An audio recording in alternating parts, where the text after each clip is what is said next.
ChatGPT GCSEs. What will the future of GCSEs and A-levels look like for young people living in the age of generative AI?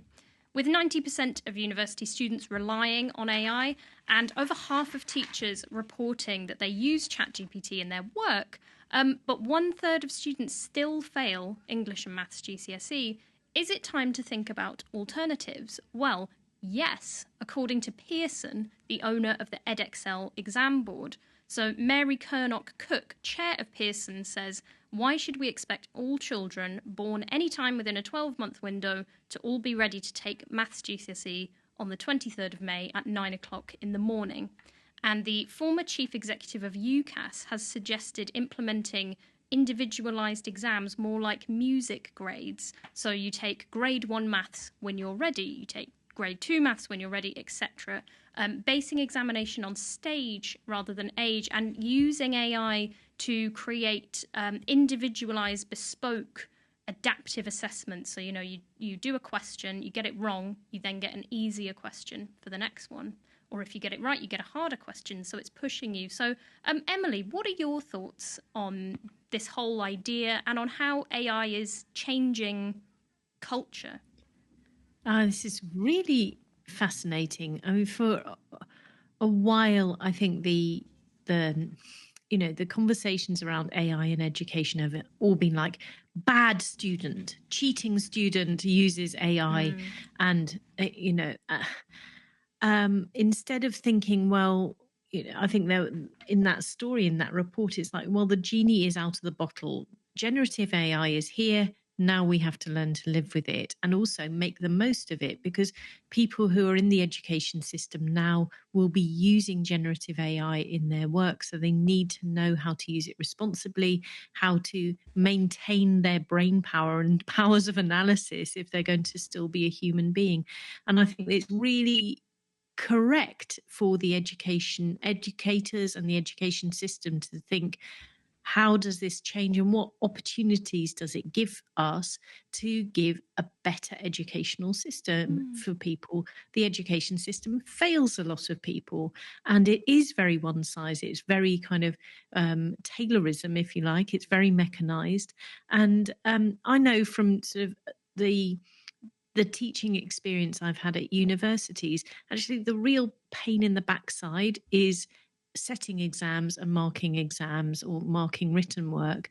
But it's absolutely a necessary part of the process. I've also wondered whether one adaptation will be a lower tech one, which is, really in the end, what's education about? It's about teaching you how to think. And I wonder whether conversational type of exam techniques will come back, where you're actually, people ask you questions and you have to answer them as the student, because really that's where the crunch time is. If you can't answer questions, if you can't be conversant on the topic, then you haven't really learnt it. Does that sound a bit old school? Well, Lucy, and I'm interested to hear your thoughts. 1/3 of students still fail English and Maths GCSE. Do you think that, should we sort of change with the times, as it were?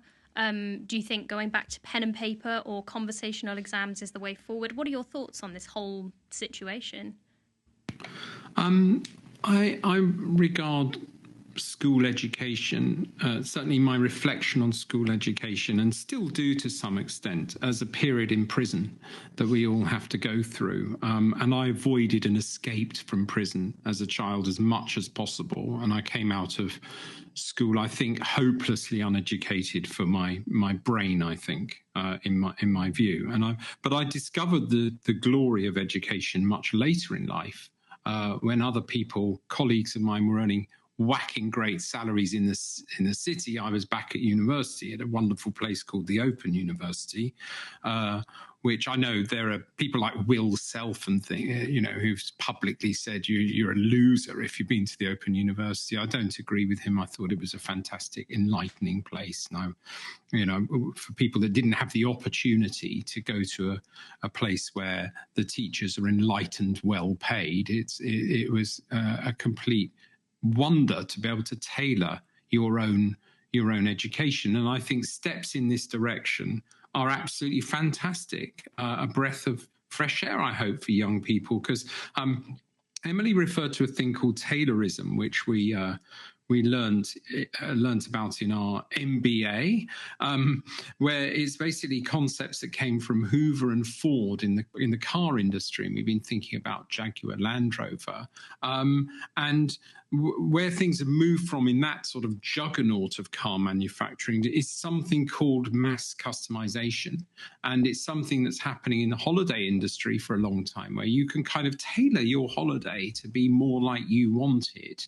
You don't have to all sit in this sort of communist kind of system, doing the same thing, driving the same sort of trabby car. You are in something that's painted your way and has seats and steering wheels that you want. I think there's real room for this in education. The old thing of having to do, I think there is some value to some extent in being made to do things you don't particularly want to do, because I think there's an element of education which is about discovery. I didn't know that I was interested in mathematics and computing until I was kind of forced to do it, and I actually liked it. I think there's a lot of confirmation bias in education and educational markings. I think students need to be protected against teachers who have a lot of bias towards pupils from certain classes. I know a university educator who boasted about never give a distinction to students unless they're the son of Coleridge. That needs to be dealt with. And I think these modern progressive things are fantastic, and hopefully will turn school and education into something that's different from the prison that they sort of are. Thank you both so much. This is really interesting. I'm just going to wrap up this topic with a couple of questions to you, the listener or the viewer. What were your GCSEs like, and would you prefer to take a bespoke test that is designed for you specifically, or do you think everyone should be taking their maths GCSE on the 21st of May every summer? And do you think this is the death of critical thinking? Would you like to take an AI exam? Let us know in the comments.